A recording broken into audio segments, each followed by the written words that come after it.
Chapter 5 Level 1 Hiding in the shadow of one of the empty trucks parked inside the compound, Solid Snake took a long look around. What Haley was looking for was something that would give him an indication of where Metal Gear might be concealed. A hatch leading to an underground silo, maybe. Or a building within the complex that was more remote and more fortified than the rest. But he was handicapped by the fact that nobody in Foxhound Command knew what Metal Gear looked like. Was it something so big it needed a huge protected structure to house it, or so small that it was only a deadly microchip, computer-triggered or radio-controlled? A barbed wire fence around a building was no guarantee that Metal Gear would be found inside. It could be anywhere in outer heaven, even in Colonel Vermin Katafi's shirt pocket. All he had to go on was the name, Metal Gear. Somehow, that hinted to Haley that the weapon itself was large and needed a sizable building to itself. Crossing the field that separated the outside fence from the windowless complex of outer heaven, the young Marine captain spotted a door at the base of one of the buildings. Using the keycard, Haley placed it in the slot on the door, face down.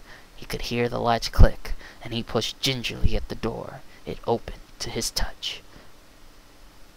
He was inside now, on the first level of the first building. He pressed himself against the wall, becoming a shadow, and let his eyes do the walking. There were many doors along the hallway of Building 1, and all of them were guarded. Armed and uniformed terrorists, most of them carrying high-tech automatic weapons, were everywhere. Solid Snake knew that at least at start he would have to avoid the guards wherever possible. Once he knew his way around, and once he'd located a weapon of his own, he'd be able to fight. For now, though, the only intelligent thing to do was to remain concealed. But for how long would Haley's concealment be safe or effective? There had to be surveillance devices everywhere in the compound. Haley scanned the walls and ceilings for the telltale red eye of a video camera, but he didn't see one. That could mean that cameras were hidden from view, or it could mean that other types of sensors might be operating. Heat seekers or motion detectors, for example. These were common devices, frequently used in securing premises. Those would certainly tip off the terrorist leader to the presence of an intruder. But if that were so, wouldn't the patrolling guards confuse the sensors? No, it had to be hidden video cameras, linked to some giant console control board somewhere in the complex. Solid Snake looked around for stairs leading to the upper floors, but he didn't see any. 2 elevators, east and west, according to Haley's compass, were all that were available to Solid Snake to get him from the first level to another floor. The elevators were an added risk, and posed a real danger of possible entrapment. Also risky were the corridors leading to the elevators. There were 3 of them. Haley took the one to the left. He found himself facing 3 doors. He tried his keycard on the first door, but it didn't respond. Why not? The slot for the card was there. Why didn't the door open? Unless, for the first time, Solid Snake realized that there might be more than one keycard. In fact, now he was certain of it. Each individual card opened only a small designated number of doors, and would take more than one to open all the doors. How many keys would Justin Haley need to fully penetrate outer heaven?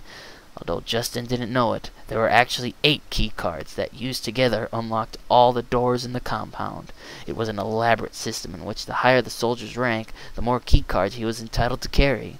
Only Colonel Vermin Katafi himself carried all 8 key cards. His 2 most trusted terrorist aides were entitled to 6 each. But the key card in Solid Snake's possession did manage to trip the second lock and get the second door open. Haley slipped inside the room. It was a small room, little more than a closet, and it smelled bad, like chemicals. The room gave the young Marine a bad feeling, and he wanted out of there, but first he forced himself to look around. Something was lying on a shelf near the door. Haley grabbed it and ducked back outside. The door clicked shut behind him, locked again. He looked at the thing he was holding in his hand.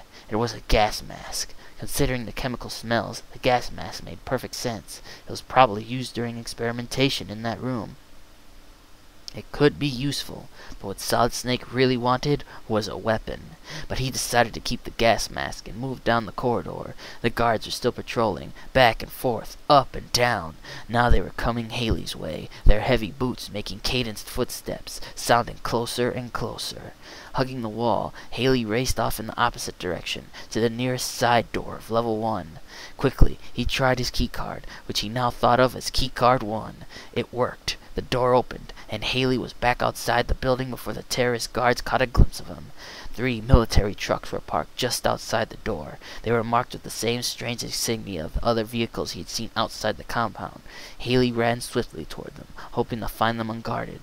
He was lucky. No terrorist guards were in sight. Quickly but thoroughly, Justin began to search the trucks. He was looking for something, anything that could be useful in his mission. Luck was with him. In the left-hand truck, his fingers closed around a familiar something, a pistol grip. Justin Haley had to bite his tongue to keep from letting out a yell of triumph. But his moment of triumph was brief. Haley had found a handgun, the Beretta M92F, a lightweight weapon, yet accurate and deadly. But there was no clip of ammunition.